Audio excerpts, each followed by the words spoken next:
Hello दोस्तों। अभी तक मैंने आपको पढ़ाया कि टेंस क्या होते हैं और मैंने अपने पिछले वीडियो में बताया कि वर्ब्स क्या होते हैं और इनके टाइप्स क्या होते हैं। इसी आधार पे आज मैं आपको पढ़ाऊंगा कि मॉडल्स क्या होते हैं और इन वाक्यों का ट्रांसलेट कैसे करते हैं। दोस्तों, सबसे पहले हम सीखते हैं यूज ऑफ कैन। कैन क्या होता है और इसके बेसिक स्ट्रक्चर्स क्या होते हैं, चलिए सीखते हैं। दोस्तों, जब बात करते हैं मॉडल तो इन वाक्यों के अंत में हिंदी का सकता है, सकती है, सकते हैं, सकता हूं आदि शब्द आते हैं। लेकिन इन वाक्यों को जब ट्रांसलेट करते तो इसका बेसिक स्ट्रक्चर क्या होता है, देखिए। जब बात करते हैं स्ट्रक्चर की तो इसमें सबसे पहले हमारा सब्जेक्ट आएगा, सब्जेक्ट के बाद कैन आएगा, वर्ब की फर्स्ट फॉर्म, देन ऑब्जेक्ट आता है। लेकिन कैन को कैसे प्रयोग करते हैं और कहां पे प्रयोग किया जाता है, क्यों प्रयोग किया जाता है, ये समझना बहुत इंपॉर्टेंट है। देखिए, जब बात करते हैं कैन की तो इन वाक्यों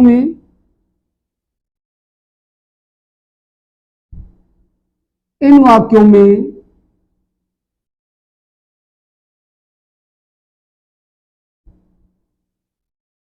शक्ति,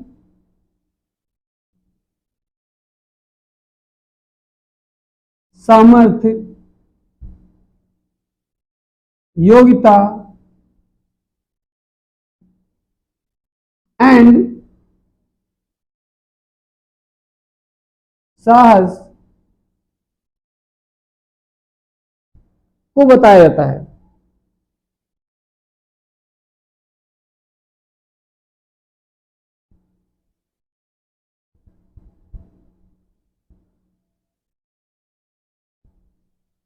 इन वाक्यों में शक्ति, साहस, योग्यता को बताया जाता है। लेकिन the best thing about the model कि इस वाक्यों में जब कभी हम ट्रांसलेट करते हैं सब्जेक्ट वेदर सिंगुलर नंबर और प्लूरल नंबर, इनके साथ हमेशा कैन का प्रयोग किया जाता है और ये एक हेल्पिंग वर्ब की तरह काम करते हैं। यहाँ पे लिखा है सब्जेक्ट, सब्जेक्ट का मतलब चाहे आपका सिंगुलर हो या प्लूरल सभी साथ कैन आएगा V1 और हमेशा वर्ब की फर्स्ट फॉर्म आती है यदि वाक्य मॉडल है। जैसे मैं तुम्हें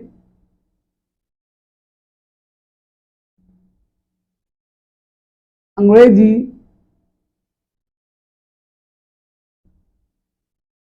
पढ़ा सकता हूं।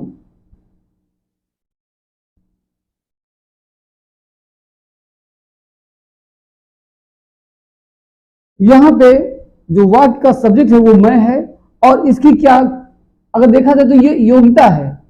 इसकी योग्यता है कि वो अंग्रेजी पढ़ा सकता है, तो यहां पे होगा I can teach you English.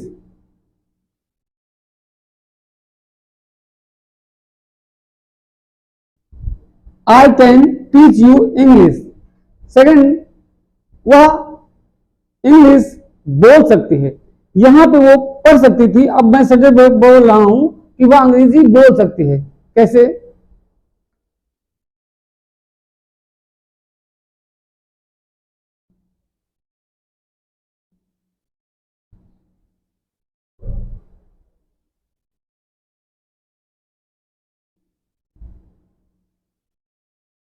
वह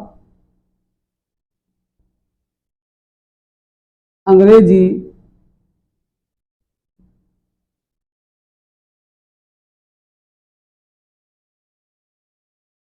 बोल सकती है। यहां पे सब्जेक्ट हमारा वह है जो अपनी योग्यता को व्यक्त कर रहा कि वो बोलने की योग्यता है, क्योंकि आपको पता होना चाहिए कि इंग्लिश वही बोल सकता है जो इंग्लिश का जानकार होगा या जिसको उसका नॉलेज होगा। अदरवाइज इंग्लिश बोलना इतना आसान नहीं होता है। सी कैन स्पीक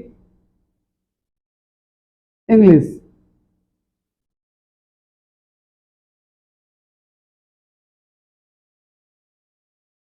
मैं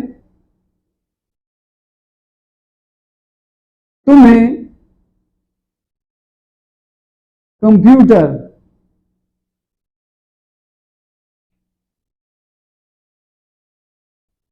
के बारे में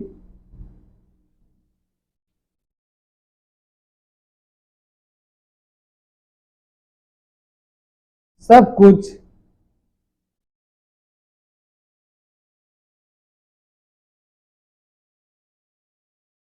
पढ़ा सकता हूं। I can teach you everything. यहां पे लिखा है बारे में। बारे में जो होता है तो इसे इंग्लिश में बोलते हैं about.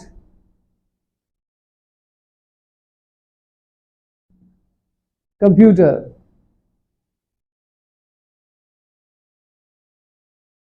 I can teach you everything about computer.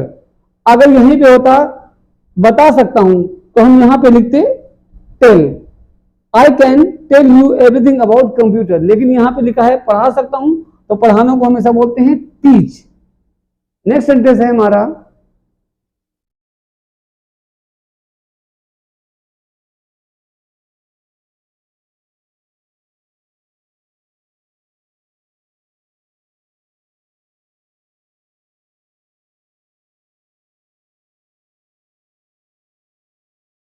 ज्योति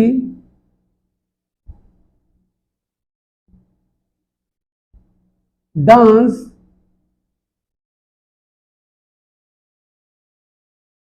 कर सकती है।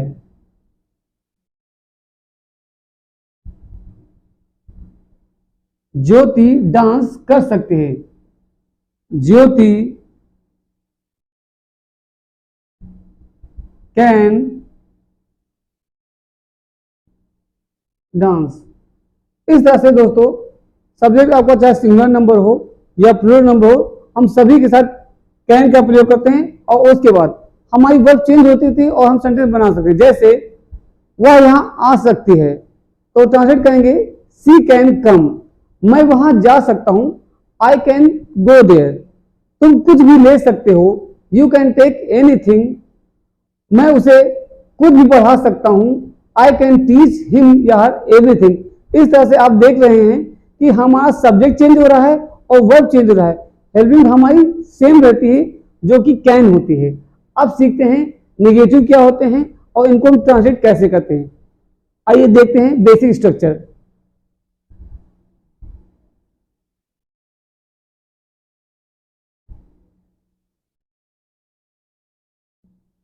दोस्तों जब हम निगेटिव की बात करते हैं तो निगेटिव का मतलब होता है कि यदि वाक्य में हिंदी का नहीं या कभी नहीं शब्द आता है तो इसे हम निगेटिव बोलते हैं। बट जब हम ट्रांसलेट करते हैं तो इसका स्ट्रक्चर क्या होता है, आइए देखते हैं। इसमें सबसे पहले हम लिखेंगे सब्जेक्ट। सब्जेक्ट के बाद हम लिखते हैं कैन नॉट, जिसे मॉडर्न इंग्लिश में बोलते हैं कांट।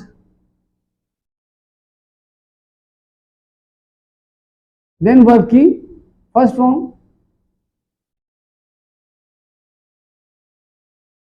Then object. जैसे मैं तुम्हारे बिना नहीं रह सकता हूं।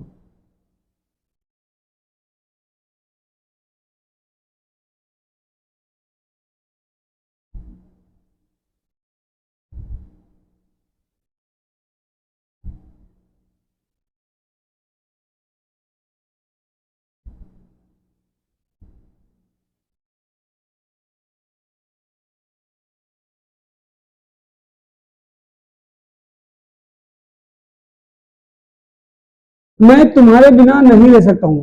आप देख सकते हैं यहां पे वाक्य का जो सब्जेक्ट है वो मैं है, जिसे हम इंग्लिश में बोलते हैं आई। नहीं के लिए हम लिखेंगे कांट। रहना को होता है लिव। अब यहां पे लिखा है विदाउट, जिसे हम बोलते हैं बिना।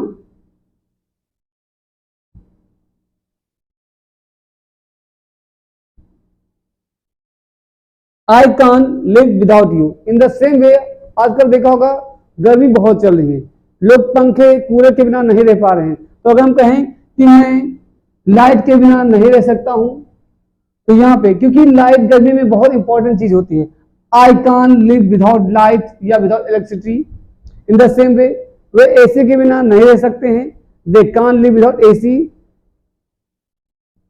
अब सेंटेंस अगर वाक्य में कभी नहीं शब्द आए,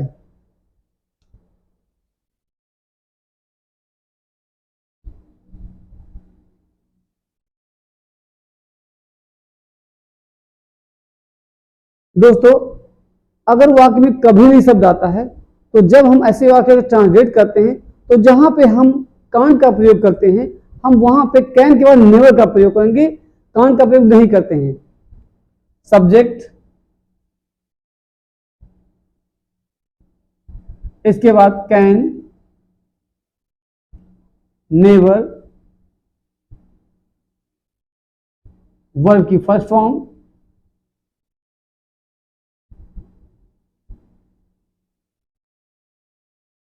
देन ऑब्जेक्ट। मैं ऐसा कभी नहीं कर सकता हूं, मैं ऐसा कभी नहीं कर सकता हूं। I can never do so, I can never do so. इस तरह से हम जब कभी वाक्य में नहीं शब्द आता है तो कान का प्रयोग करते हैं, लेकिन यदि कभी नहीं आएगा तो हम इसके लिए नेवर का प्रयोग करेंगे। जैसे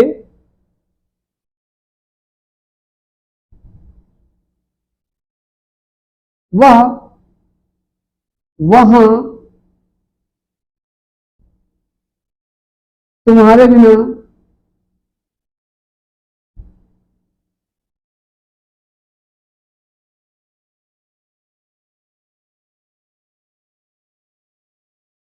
कभी नहीं रह सकता है।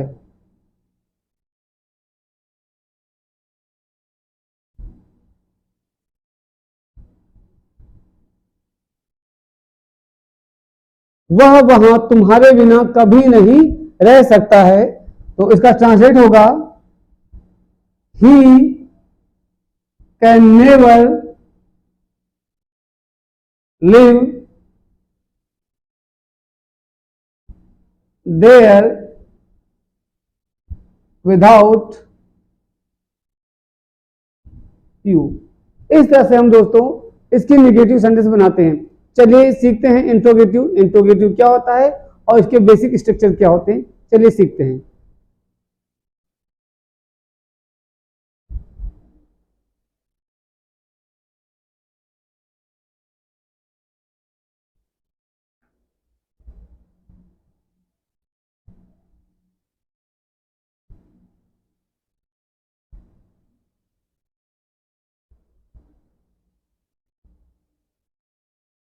दोस्तों जब हम बात करते हैं इंट्रोगेटिव सेंटेंस की, तो इंट्रोगेटिव सेंटेंस का ट्रांसलेट उसी तरह किया जाता है जैसे हम टेंस का करते हैं।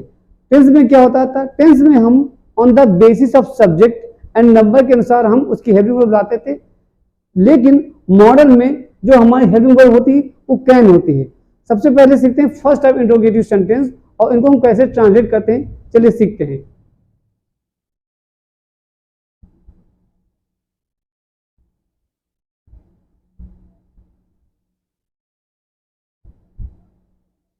यस और नो टाइप।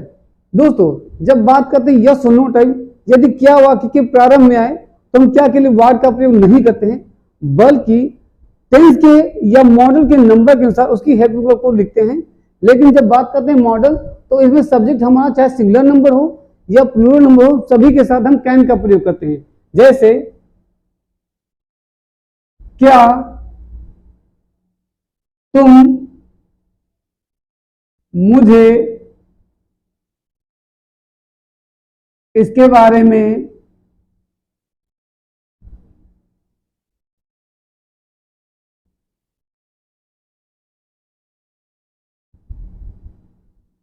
बता सकते हो।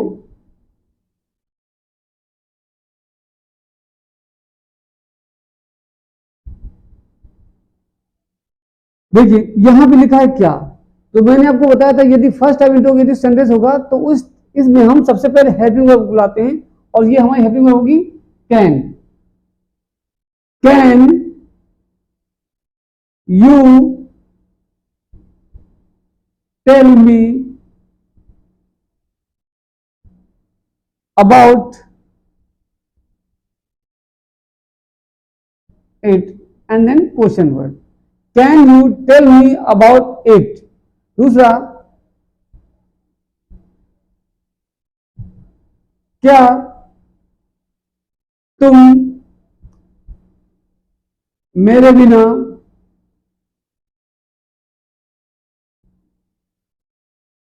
जी सकते हो।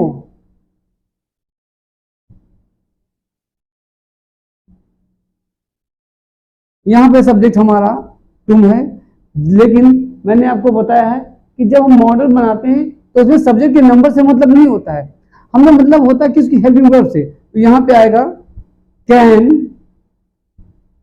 You live without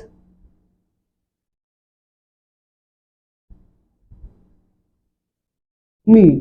in the same वे यदि वाक्य इंट्रोगेटिव निगेटिव होगा तो याद रखिएगा, अगर वाक्य इंट्रोगेटिव निगेटिव होता है तो हमेशा सब्जेक्ट के बाद और मेन वर्ब से पहले हम नॉट का प्रयोग करते हैं और ऐसे वाक्यों को हम इंट्रोगेटिव निगेटिव सेंटेंस कहते हैं। चलिए सीखते हैं इसका बेसिक स्ट्रक्चर।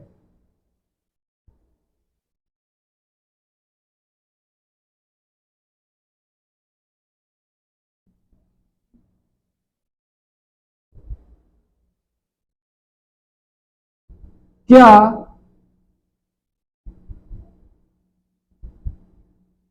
तुम मेरी सहायता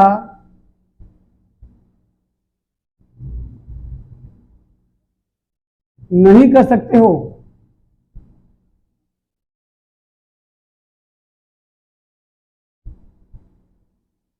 दोस्तों आप यहां पे देख सकते हैं, इसमें क्या वाक्य के प्रारंभ में है लेकिन इसमें नहीं सब दिया है। तो जब हम ऐसे वाक्य ट्रांसलेट करेंगे तो सबसे पहले लिखेंगे हम कैन यू, नहीं के लिए नॉट, हेल्प मी। इस तरह से दोस्तों हम interrogative first type interrogative sentence बनाते हैं। अब सीखते हैं इंट्रोगेटिव सेकंड टाइप क्या होते हैं और इनको हम कैसे ट्रांसलेट करते हैं।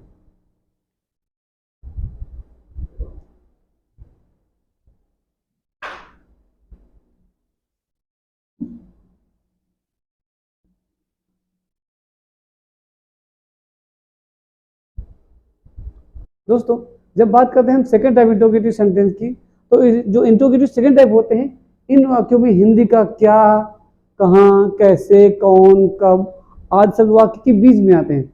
बट जब हम ट्रांसलेट करते हैं तो फर्स्ट ऑफ ऑल सबसे पहले हम इनकी इंग्लिश को लिखते हैं, उसके बाद helping verb can, then subject and then object को लिखते हैं। चलिए स्ट्रक्चर देखते हैं। सबसे पहले दोस्तों लिखेंगे हम क्वेश्चन वर्ड,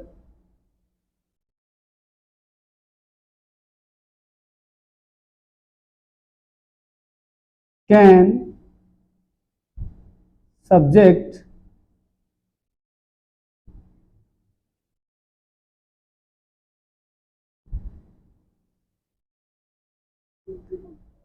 जैसे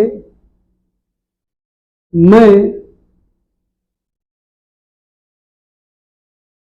तुम्हारे लिए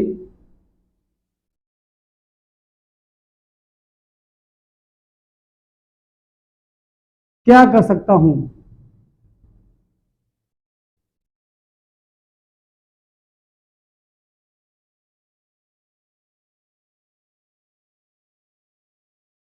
मैं तुम्हारे लिए क्या कर सकता हूं। इस सेंटेंस में आप देख सकते हैं क्या वाक्य के बीच में है। तो फर्स्ट ऑफ ऑल हम सबसे पहले इसकी इंग्लिश को लिखेंगे, what can I do for you। What can I do for you? In the same way, second sentence,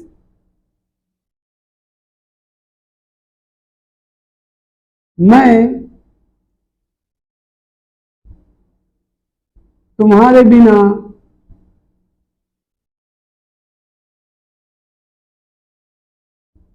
कैसे रह सकता हूं।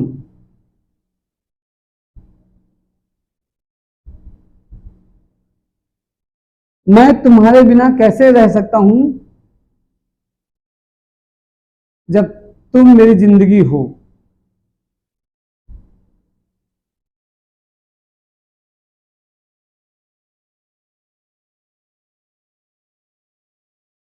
दोस्तों आप यहां पे देख सकते हैं, जो यहां पे दो सेंटेंस दिए गए हैं। पहला सेंटेंस जो है वो हमारा मॉडल एक्सली है। सेकंड सेंटेंस हमारा सिंपल है, जिसमें हम बी फॉर्म का प्रयोग करेंगे। चलिए देखते हैं। How can I live without you. How can I live without you, यहां पे लिखा जब को बोलते हैं व्हेन, और ये सिंपल सेंटेंस है। और इस सेंटेंस में बी फॉर्म का प्रयोग करेंगे, जो कि होगा व्हेन यू आर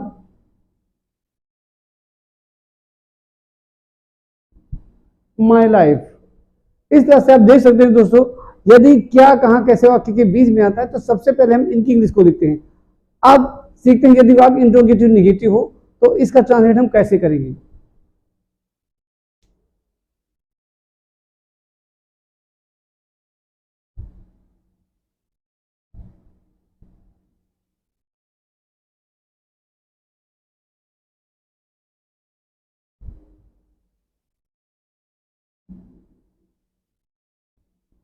वह यहां क्यों नहीं आ सकती है।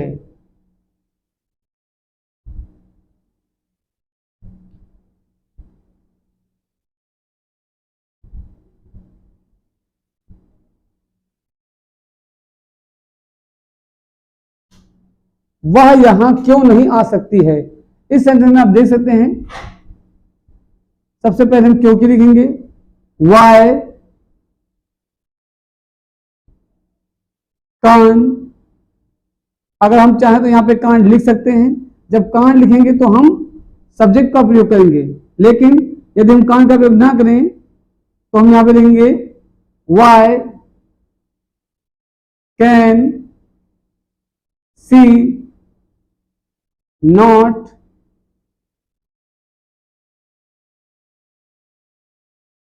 कम हियर। सेकेंड टाइप से वाई कांट सी